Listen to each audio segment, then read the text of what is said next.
Do you really want to know? The song never gets old. No, it will eventually. Eventually. Yeah. Well, good morning. Good morning. Hello. Good morning and welcome to the latest episode of the Project Failure Files, the series for anyone who manages people, projects, or processes for a living. I am Sharon Weaver, CEO of Smarter Consulting. And I am Christian Buckley, founder of Collab Talk, and welcome to another episode of our series where Sharon and I explore management and leadership topics from the perspective of what not to do. And in this episode, we're piling on top of a topic that we may or may not have mentioned a few 100 million times and discuss constantly, or maybe the mistake that leaders make, operating without a process or a methodology. What? People do that, Sharon? Wow. Yeah, I as we always say, we don't care what methodology you use as long as you use something. Now, I want to be very clear. We are not talking about bureaucracy or process for the sake of process sake. We did an episode on bureaucracy and why bureaucracy is bad.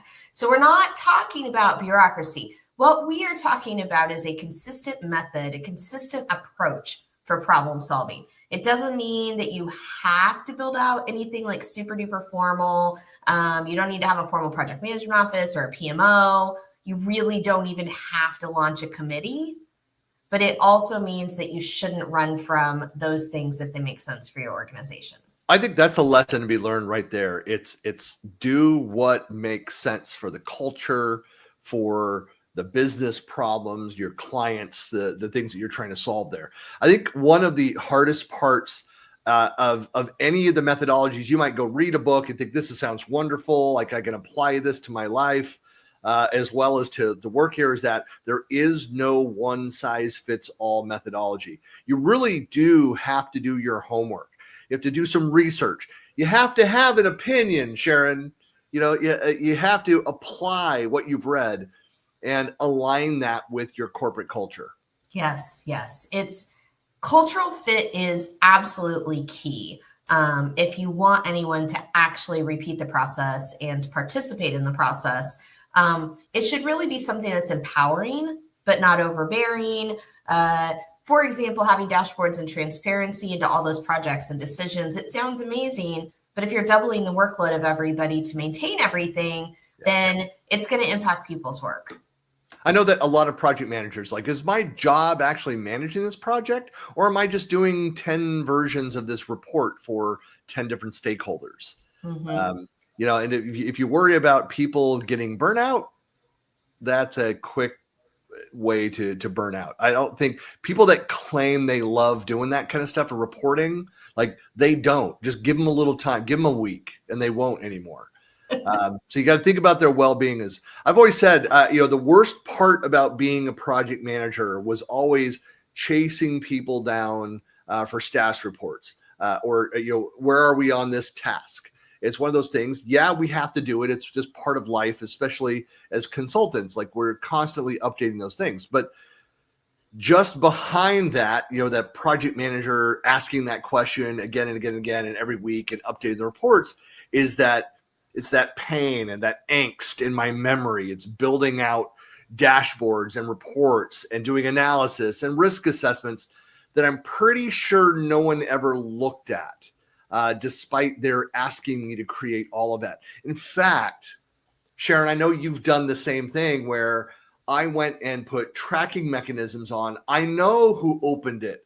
I know who went through and looked at the dashboard, how long they spent on that. And I was careful in using that card, showing that card to people when they would come in and claim, I could not find what I needed on your dashboard. I'm like, I would wait for the right moment to be like, you've not ever logged into that.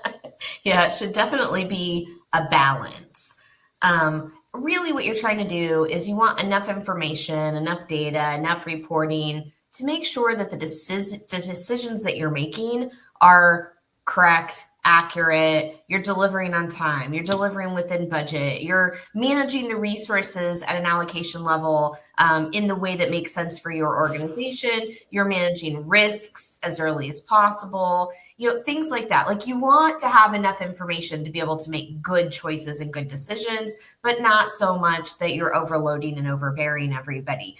Basically, if you're working without any framework or methodology, then that's really difficult to accomplish. That's the whole point. It's like, nobody likes to go do all that reporting, but if you have that methodology, it makes it quicker, it streamlines it, it means that you can assign aspects of that task for that to other people and spread out the workload for that. And at the end, you've got a clearer picture. I mean, that's the point. That's what having that framework does. Absolutely. So as always, should be a great conversation. As with every episode, please feel free to comment throughout the episode. Share your experiences, any great examples or feedback, stories that you have, personal experiences with this topic. We'd love to hear from you. And of course, if there's anything we've missed that we need to cover in a future episode. Last episode, we actually got 2 more new episode ideas out of it. So we love the ideas. Bring them. Yeah, we always have little fruits that come out of this to make more episodes. Well, like always, let's get started with some definitions. Well, I think of this. I know in we shared notes on this, and I went very much like the PMO route, just because some of my stories, my personal experience of building and running project management organizations, having that centralized structure. I mean, we've both run PMOs, we've both organized, formal, development structure where you have, the engineers and you have quality assurance and your tester organization. You have, kind of all those things, all of which it moves so much smoother when there's structure, where there's clear handoffs, where there's roles and responsibilities, where there's accountability for those handoffs. And I think that's what I think of. It's about having that accountability, the roles and responsibilities, so that people aren't having to ask all the time. It'll still happen, and rightly so. But like, what should I be working on here? What needs to be done? And that the framework helps drive that, where people know, hey, here's what we're trying to deliver to, and where they fit within that. Yeah. And I think for me, what comes to mind is, all of that, obviously. But I think it also extends over, as we think about how people work, into repeatability, consistency, kind of like you said, and having consistency and stability, you know what to expect. But repeatability, meaning that you're doing the same thing over and over and over in a consistent way so that your measurements are all more accurate.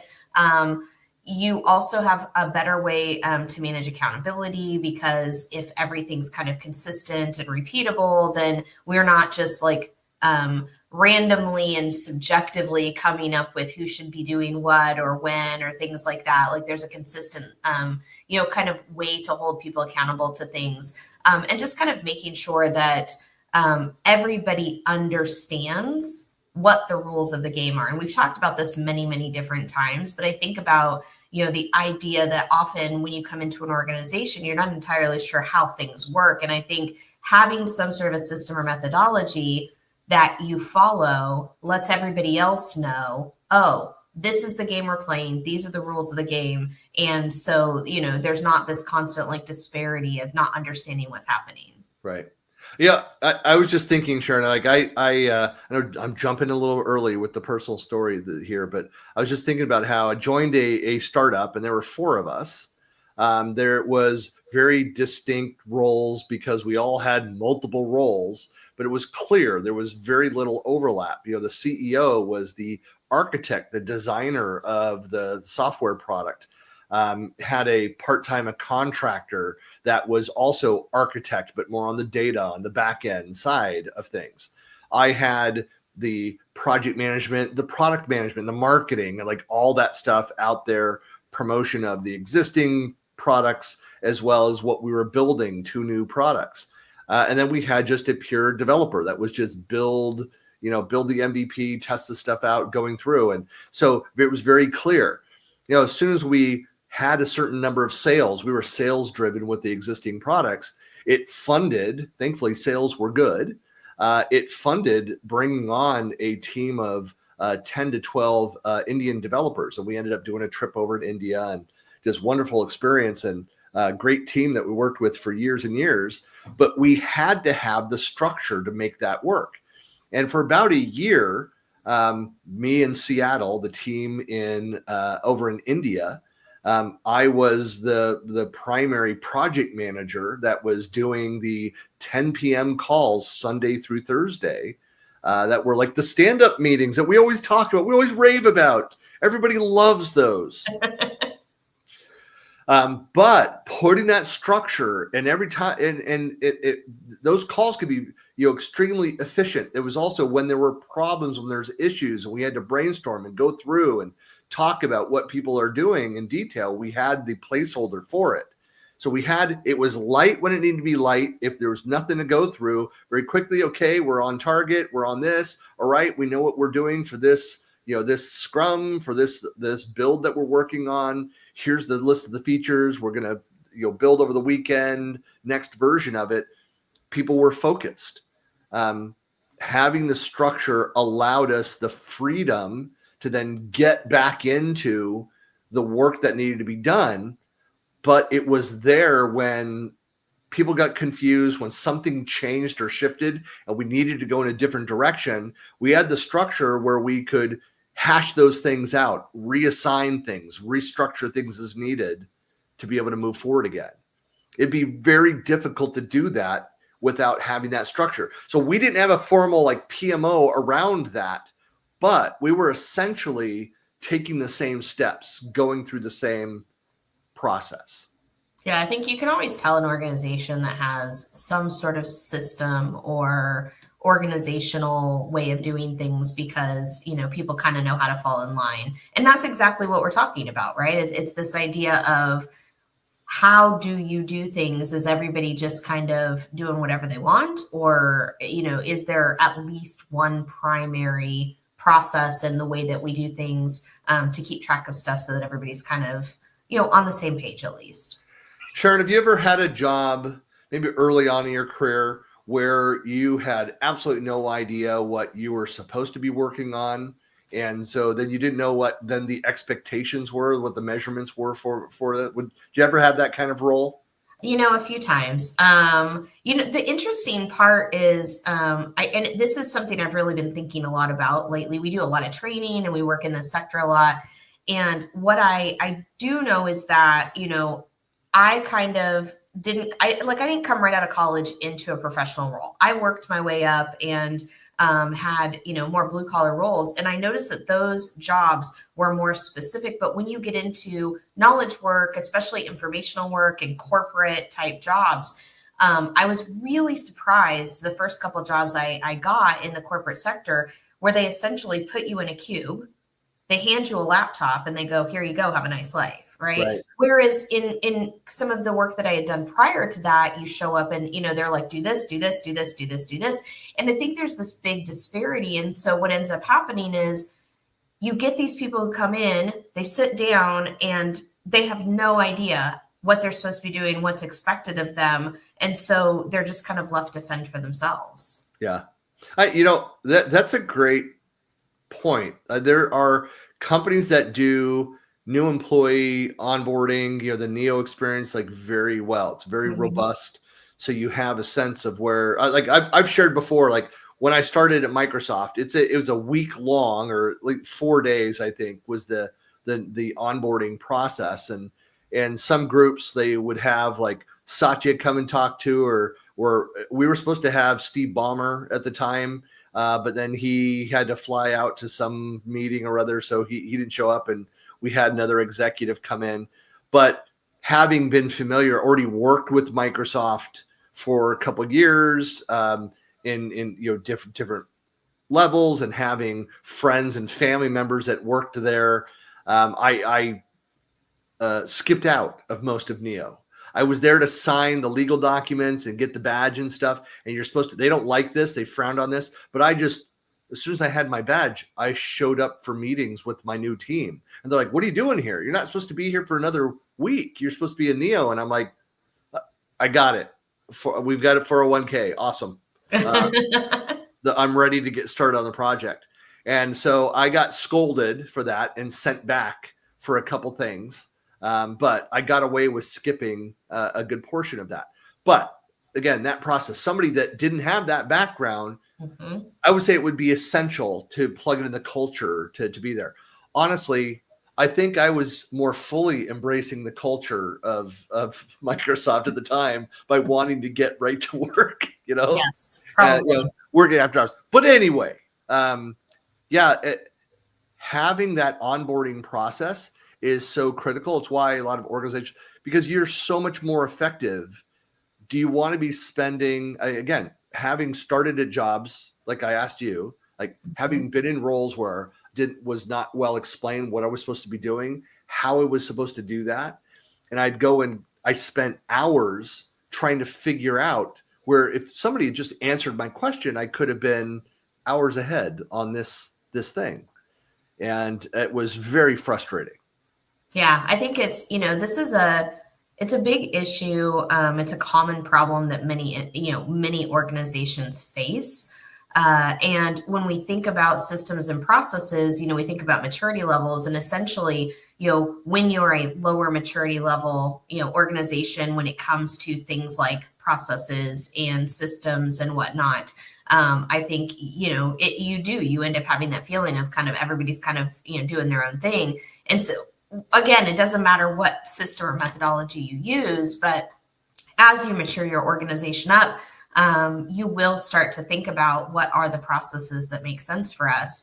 And if you don't do that, what's going to end up happening is exactly what you just said. Like, people are going to be frustrated. People won't know what to do, and it'll cause issues. Yeah. I think culturally, what it does is it supports, again, that self-centered, personality-driven culture, where it's the supporting for the heroes, the superheroes that can go and do it all.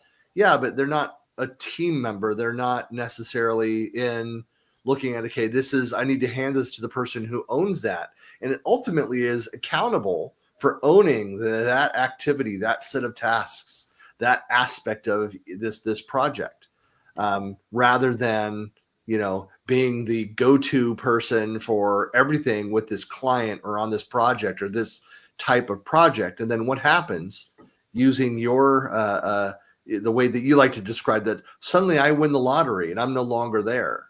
Like, there's nothing to fall back on. Nobody understands, where is this, what needs to be done next. It's not scalable. Yeah, exactly. And culturally, I think, long term, you stop attracting, A-level employees, and you retain employees, like you said, that are more kind of that hero mentality. And, that can kind of drive off good people who want a good place that has good teamwork. Yeah. It feels like, just thinking about those type of people, again, just because it's beginning of my career, ran into a number of people that was part of the, the knowledge is power, and I will not share my knowledge. You must come to me for this, to impart this little piece that you need, the bare minimum for this. Otherwise, come back to me next time you need this type of information. It's like that whole model it doesn't work anymore. It definitely, it it like you said, it can't scale, right? It just kind of tends to fall apart on its own. Then you have the problem, other pitfalls with this method, if you're not addressing it, is that every time, let's say in the organization, when you do get a similar project, essentially you have to go and reinvent the wheel on it, because it might have different people working on it now who don't have the shared knowledge of, hey, 6 months ago, with 2 other PMs that have left the organization, we didn't retain any of that company knowledge. And so we're basically going through all of it again, making the same mistakes, learning the same learnings. Yeah, constantly reinventing the wheel over and over and over. Yep. And it also means that another problem is that you get the scope drift. So without having that oversight and a centralized process to look at efficiencies, it means that it could drift. So I might be a talented project manager, but if I don't know to go and leverage the skills, the knowledge of a couple peers, I'm not asking, the structure doesn't, look for that. If built into your model is not sufficient or any risk assessment, again, I'm not going to have those conversations with my peers to find out, oh, one of the other PMs, had they been aware, did a project just like this a year ago and has a lot of the contacts within that industry. I shared how I started, again, Microsoft story, but very early after I started, I had been working for a couple of years previous in the oil and gas exploration area. And so I went and I connected, as I joined and working on what would become SharePoint Online, I reach out and connect with, through the intranet social tools, which were very rudimentary back in 2006.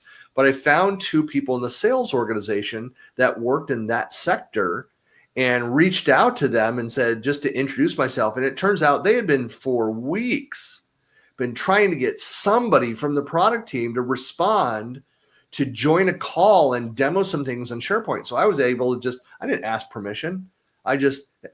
Which turned into a problem later. But I went and I was able to demo for them on these calls and support them, and actually had contacts and was able to, point to some other additional resources at a couple of these massive companies. And again, it was because if there had been a model, if there had been a structure, somebody might have known that I had that experience, that I worked in those industries and had contacts and experience. But it wasn't the structure. I kind of forced myself in, and I'll be honest, I pissed some people off because I didn't go through the proper channels, because there were channels I didn't know existed. Well, and I think that's so common in organizations that don't have that, right? If you don't know who to talk to, you don't know where to look, you don't know where to go, you don't know, what information is already out there, and there's no system to teach you that, to help you with that, to support you with that, then what ends up happening is, it's just total and utter chaos. Essentially, you do what you think is right. And here's what's really interesting. I mean, obviously, we're not saying that people are maliciously out there causing problems. They're trying to solve their own problems. They're trying to help their clients. They're trying to help their coworkers, but they're doing it in the way that they know. And so often that creates issues that didn't need to be there. Right. Well, great example of that is that as a project manager, like I was passionate about my projects. So I was given, that's what I was driven. But if I didn't have a perspective of where my projects, the priority, of these clients, these projects to the whole, like I was treating my projects like the number one priority that anybody should be able to look at, because that's what a good PM does. And yet there was nobody to go in to help me identify what are the priority of this in the grand scheme, the big picture of all these things. That's what that top level also does. And it's not to say, look, are there large and small projects? Yes. Are there major and minor clients? Yes. We all know that, and there's always a mix of, ownership and accountability for those things. And I want passionate people that are going to own their projects and drive for that. But again, to help people level set of where is this project, you're still going to be held accountable for delivering on time, all those kinds of things, but this is a minor project in relation to, that can help temper how you approach as a PM on these projects. Yeah. Anyway, ultimately with all this, there's scope drift, there's chaos around the people assigned to the resources on each of the different projects. There's you've got accountability issues for that. And ultimately is that you then have inconsistent quality. And if there's not a standard there, if I'm running my projects the way that I know best, you're running projects that the way that you know best, and 2 or 3 other PMs that might be more junior, I'm pretty confident in our capability. I have less confidence in their capability of what their best is and whether it's being done in the right way for the company. Yep, exactly. Well, I already kind of jumped ahead with some of the personal stories there, but thinking about strategies for overcoming this, one of the things that you could do, especially if you are in a smaller organization, like I shared the example of joining a company, was employee number 4 in there. And then we grew and added process as people joined.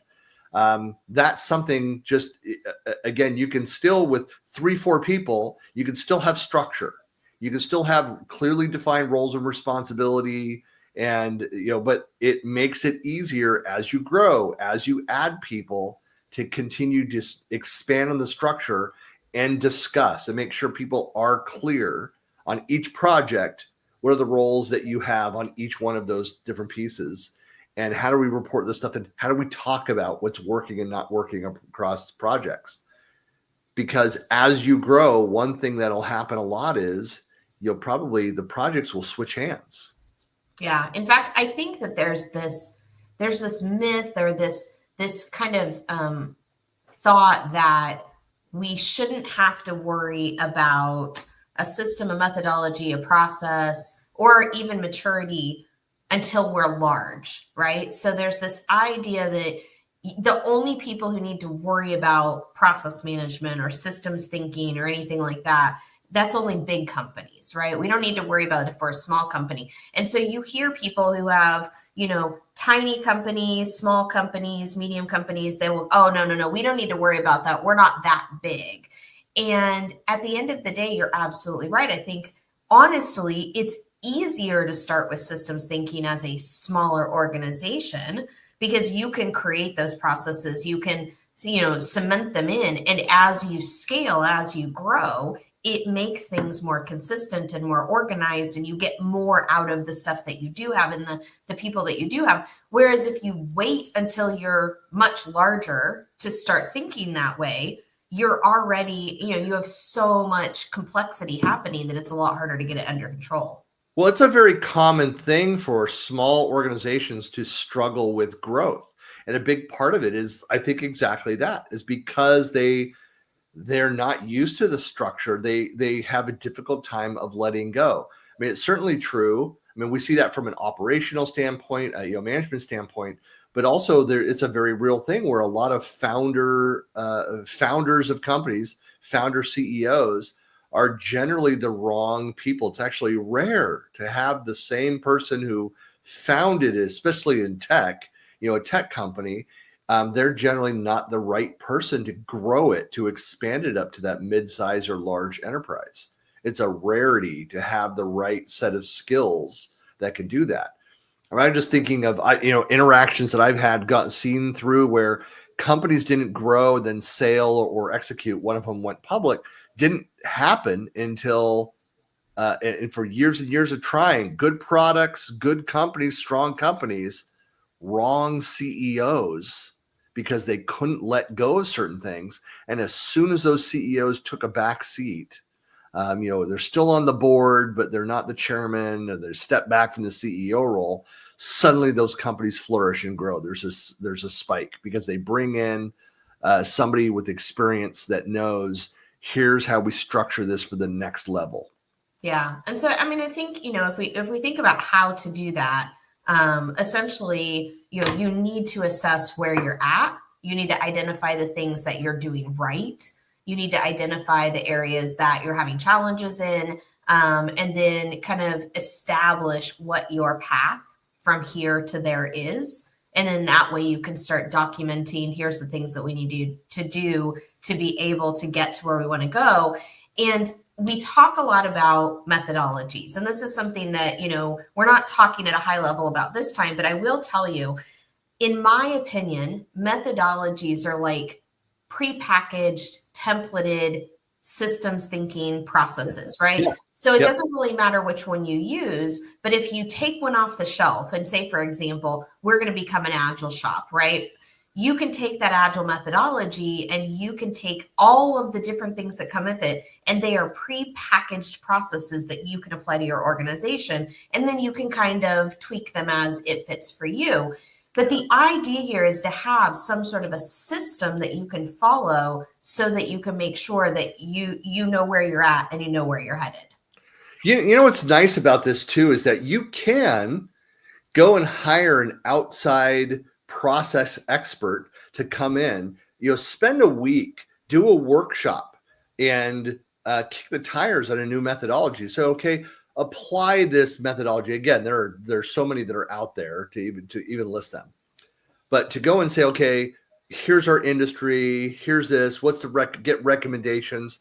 Hey, AI can tell you now, make recommendations of what methodology may best fit. But bring in an outside expert to listen to the projects, to tweak and say, what would life look like? What would be different? How would it improve here? And it gives you a way to kind of kick the tires on 2 or 3 different frameworks and see which one you think would best work inside your company. I mean, that's something you can do. Yeah, absolutely. And in fact, that's something I really have enjoyed doing that over my entire career, is really helping people to kind of identify where they're at and then kind of coaching them and consulting them on how to make those improvements. There's something freeing, something that is just invigorating about doing, like, stepping back, being able to have kind of a systems planning. It's almost like saying, it's like, if you could change anything, if suddenly you were emperor, empress of this organization and could do whatever you wanted, how would you structure it? Mm-hmm. There's something about that not having those other artificial barriers there of what you can do. You can tell a lot about where the organization needs to go based on that kind of perspective. Again, it might be easier to bring somebody in who's an outside expert on that framework of methodology, but also is skilled in running those kinds of workshops and pulling knowledge out and fitting it within that framework to give you a better perspective, so that you don't have the burden of trying to run that workshop and be neutral, but also have your bias, have all that, like, the knowledge. Just live within your subject matter expertise. That's fine. Bring in somebody else to run that aspect of it, is my advice. I've been through that several times, and I think there's a difference between, because if you try to do it all yourself, you're bringing your bias, you're bringing the negative, depending on who's running it, where you're nose blind to yourself. Right. People sit in the back room until you turn around, they're rolling their eyes. They're like, come on, when are we done with this so I can get back to work? Yeah, no, having somebody objective, objective third party person, company, whatever, to come in and help with that always tends to help things kind of progress a little bit faster. And I love that it allows you to get an idea. What does a structure look like? What needs to change? What's the clarification you have on roles and responsibility? What am I now accountable for? If we move to this, if we make this decision or we agree, there's more transparency on what that process is. So you're more able to let go of things that you need to let go of. Yeah, exactly. I'm not looking at you when I said that. I intentionally look to the side because I can't look inward enough. No, I agree with that. We're talking about best practices. So I think we've kind of talked about that. Start with standards, not structure. So it's not about the bureaucracy, but let's talk about, here are the standards. Here's what we need to deliver. Here's what needs to be there. If we select a structure to move us there more quickly, more efficiently, more effectively, but here are the outputs. Here are the standards. Here's the compliance policies we must adhere to. Here's the security policies that are frequently broken that we cannot break anymore. Like, what are all the other constraints around that?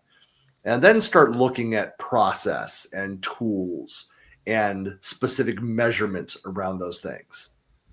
Yeah, I think if you have a process and you, like you were saying, if you know what it is you're trying to accomplish, then a lot of those decisions become easier because you know what roles you need, you know what tools you need, you know what you need to measure, you know what needs to happen when you've got some sort of a standard or system in place. And a lot of those will have guidelines around communication, but I always say err on the side of over communication. You want to be as transparent as possible. It's always easier to apologize for sending too many emails, but you can't get past the you never sent me the email, you never notified me, when you should have. So keep communication open, err on the side of too much communication to make sure that the process is as transparent as possible.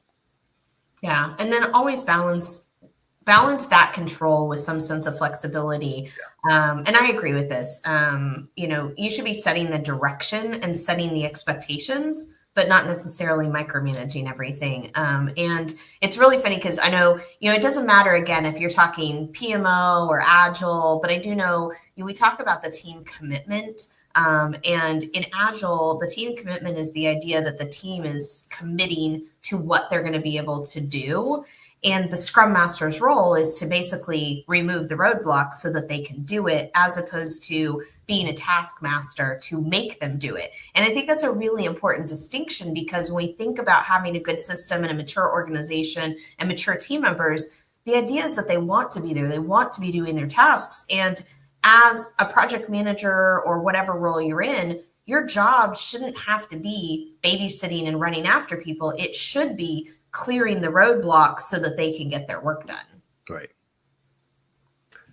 Yeah, I love that too. It's like the job of a manager ultimately is to free the roadblocks, unblock your people so that they can be successful. You're trying to achieve through others.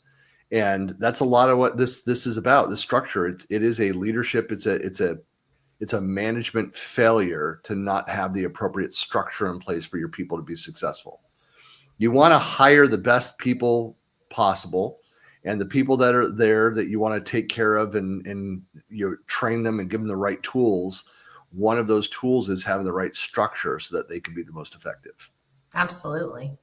So, well, any call to actions here for people? I like to leave a challenge out there. I mean, and we were talking about this earlier, but methodologies are kind of like off-the-shelf starter kits, right? And so this is why people buy franchises instead of starting a business from scratch, is because it gives you somewhere to start. And so I think at the end of the day, no matter whether it's something that you're creating yourself or something you're taking off the shelf or something that you're getting off the internet, have something to understand what you should be doing, and then use that so that you can start somewhere. And don't try to take on something that is something you don't think you can handle. Like, take the parts and pieces of it that you think are doable and manageable and just start somewhere. Yeah. One of my favorite ways of doing it organically is in having like your weekly team meeting with your direct reports, have some peers there, but ask that question, like, what is working? What's not working? Mm-hmm. Let's try to stop doing the things that aren't working, and let's do more of the things that seem to be working and learn from each other. And somebody might be doing something. Well, here's how I do this, and this is why it's working out. It's like, hey, I think we could all benefit from that. But why don't we all, for 1 week or 2 weeks, let's go and do this thing. and see if it becomes part of our methodology. So it can be very organic. It can be internally developed. It doesn't have to be, entirely off the shelf. But again, I would say be informed, read books, learn about these other methods, and then adopt the things that make sense for your business. Yeah, agree. And I think that would be, if there was one additional thing I would leave at the end of this, it's not just about doing it, educate yourself, upskill yourself on what processes and systems are in your industry, and the ones that are working for other places, because those could be very easy, quick wins for you as well. Yeah. Well, that's it for this week's episode. Please be sure to follow us and subscribe. We have our new YouTube channel out there, so go out to YouTube and then follow us on Project Failure Files as one word. You can find us out there. Subscribe, hit the bell so you get the notifications. But otherwise we'll be back next Monday and every Monday after that for the rest of our lives, Sharon. Absolutely. Sort of, probably, out there. Lots of great content that's coming though. So thanks for showing up, and we'll see you next Monday morning. See you next time.